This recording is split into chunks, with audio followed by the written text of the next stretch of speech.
युद्धकाल में सबसे मूल्यवान निधि होती है सूचनाएं और जानकारियां। शत्रु पक्ष की सूचनाएं और जानकारियां हमें बहुत कुछ बता सकती हैं, और जब हम इन्हें प्राप्त कर लेते हैं तो ये हमारी व्यूह रचना को बल ही नहीं देती, आधार भी देती हैं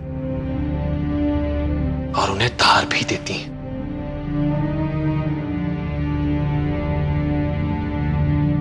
सामरिक महत्व की असरदार सूचनाओं के बल पर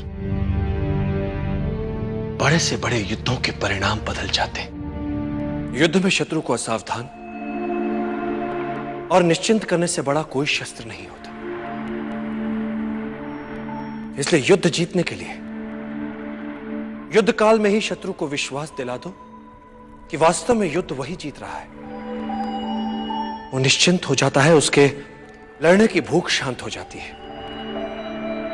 ऐसे समय में उस पर आक्रमण कर उसे सदा के लिए धराशायी किया जा सकता है।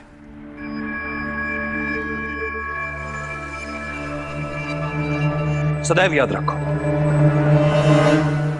युद्ध कला को मुख्य 5 तत्व नियंत्रित करते हैं। स्वर्ग या भाग्य, धरती या कर्म, सेनापति, संचालन विधि एवं अनुशासन, और इन सबसे ऊपर सबसे महत्वपूर्ण है नैतिक नियम। नैतिक नियम वो नियम होता है जिसमें प्रभाव और विश्वास के कारण प्रजा अपने राजा के प्रति प्रतिबद्ध रहती है। राजा के प्रति यह प्रतिबद्धता एक ऐसा नैतिक जाल होता है जिसमें उलझाकर आप जनता से जो चाहे करवा सकते हैं। आप जनता को आशा के जाल में इस नैतिकता से उलझा सकते हैं, जबकि वास्तविकता में आशा हो ही ना। आप इस नैतिक जाल की सहायता से जनता को आशा ना होते हुए भी यह विश्वास दिला सकते हैं कि आशा है। इस तरह से आप उनके स्वाभिमान को उकसा सकते हैं, उनके आत्माभिमान को उबार सकते हैं कि वे अपने लिए अन्य विकल्पों के होने के उपरांत भी आपके लिए अपने प्राण तक न्यौछावर करने के लिए तत्पर हो जाते हैं। चाणक्य सदा कहते थे कि युद्ध करके शत्रु पर विजय प्राप्त करने में कोई बड़ी बात नहीं। बड़ी बात बिना युद्ध किए, बिना रक्त बहाए विजय प्राप्त करने में। बिना आक्रमण के शत्रु को समूचा जीतने के लिए शत्रु के मन से आशा ही मिटा दो कि वो अपने विरोधी से जीत भी सकता है, जिससे उसके लड़ने और जीतने की क्षमता कम हो जाती है। अब आता है योजना का दूसरा चरण। तो दूसरे चरण में जितने भी संसाधन हमारे पक्ष में है उनका प्रयोग, ताकि हारने की संभावना ही ना हो। और योजना का तीसरा चरण, शत्रु की निर्बलता का अपने लाभ के लिए प्रयोग, जिससे जीतने के लिए कम शक्ति लगानी पड़े। और इस बार चाणक्य ने धनानंद के लिए उसी की सत्ता और शक्ति के केंद्र में चुनौती प्रस्तुत कर उसके अस्तित्व को ही एक प्रकार से मानो झकझोर दिया था। स्वाभिमान जब तुम्हें अंधा बना दे तो वो तुम्हारा सबसे बड़ा शत्रु बन जाता है। वो तुम्हें हिंसक बनाता है, तुम्हारे अंदर क्रोध उपजाता है।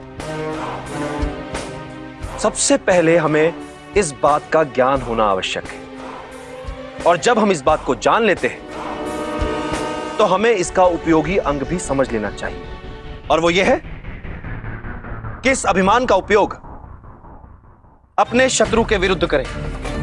वो तिलमिला उठेगा और क्रोध से पागल हो कोई ना कोई भूल अवश्य कर बैठेगा।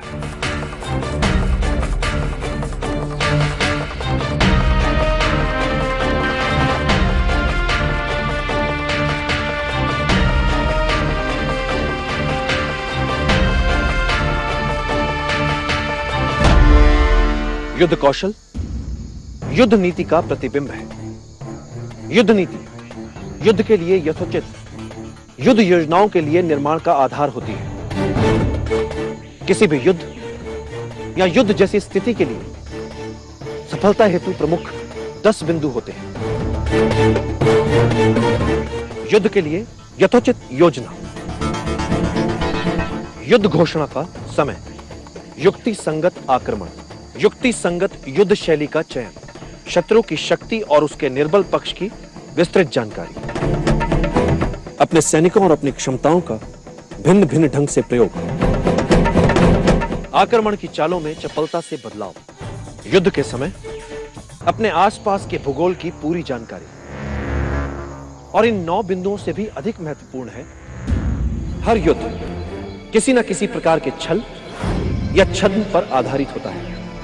यदि तुमने अपने शत्रु के विरुद्ध एक अच्छी योजना बनाई है, तो यह मानकर चलो उसने भी तुम्हारे विरुद्ध उससे भी अच्छी योजना बनाई होगी। युद्ध में वही योद्धा सफल हो पाता है जो अपने शत्रु की सभी योजनाओं को भांप लेता है और फिर उत्कृष्ट छद्म बना पाता है। जैसे जब तुम आक्रमण करने वाले हो तो शत्रु को लगना चाहिए कि तुम अभी आक्रमण की स्थिति में नहीं हो। जब शक्ति का प्रयोग करने वाले हो तो शत्रु को लगे कि तुम निष्क्रिय हो।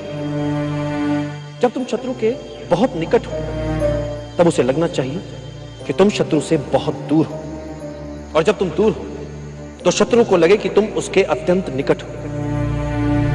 शत्रु से अपनी सही स्थिति छिपाकर छल से उसे अव्यवस्थित करो और शत्रु जब अस्थिर हो उस पर वार करके उसे कुचल दो।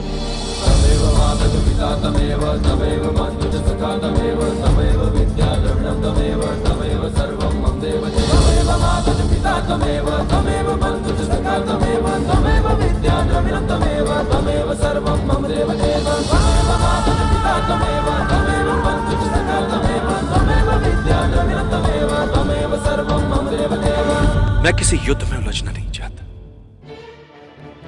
किंतु मगध जैसे साम्राज्य में यदि हम उनसे बिना लड़े अपने आप को बचा नहीं पाए, ऐसे में मगध से सीधे युद्ध के अतिरिक्त हमारे समक्ष और कोई विकल्प नहीं बचता।